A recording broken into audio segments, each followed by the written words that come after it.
Halo. Ini saya punya kawan Melayu mi orang. Hari Raya. Hari Raya, selamat Hari Raya. Oke, terima kasih ya. Okay ये भाई यहाँ का है, कहता यार वीडियो कॉल कर रहा है घर पर। मैंने कहा नहीं यार मैं वीडियो बना रहा हूँ। कहता मुझे भी ले आओ बीच में। यार आज मैं ईद पढ़ के निकला हूँ, मेरे साथ बड़ा ही यार वाक़या हो गया। यकीन करो मैं देख के परेशान हो गया हूँ और हैरान भी हूँ यार। साथ ही मस्जिद है और साथ ही मंदिर है यार। यकीन करो मैं साथ वीडियो लगा रहा हूँ, आप वीडियो देखो। ये मेरा कंटेंट तो नहीं है लेकिन मैं देख के यार इतना एक्साइटेड हूँ ना कि यार देखो, पहले फिल्मों में देखा करते थे या सुना करते थे, आज मलेशिया में ये देख भी लिया है। कमाल है यार। मैं साथ वीडियो लगा रहा हूँ, वीडियो ज़रूर देख।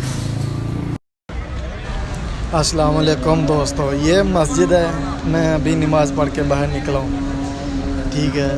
तो ये साथ आप देख लें वो मंदिर है, ये जो वो कोने में खड़ा है ना जहाँ पे 3 झंडे लगे हुए थे, वो मंदिर है। अब आप खुद ही देख लो कि ये मस्जिद है और वो मंदिर है। लोग कहते हैं कि यार दूर होना चाहिए, तो ये चीज़ होती है यार। तो मतलब ये है ना कि यहाँ पे वो चीज़ नहीं है जैसे किसी दूसरी कंट्रियों में होता है। चलो मैं फिल वक्त मलेशिया में हूँ। अगर बताऊँ ना कि यूरोप कंट्रियाँ कहते हैं बहुत अच्छी हैं, लेकिन वो फ़र्क बहुत निकालते हैं। वो इस तरह आपको इतनी इज़्ज़त नहीं देते जितनी इज़्ज़त ये एक दूसरे के साथ करते हैं। इनका जो सलूक, जो म्यार, इनका जो खलूस है इनका, वो ऐसी है जैसे हमारे यहाँ मस्जिदों में होता है ना, ऐसे यहाँ पे आम है।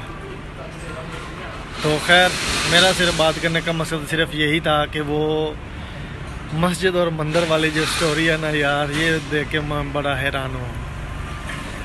चलो जी, अल्लाह पाक सबको खुश रखे, ईद मुबारक, सलामत हरी राया। ओके जी, अल्लाह हाफिज़।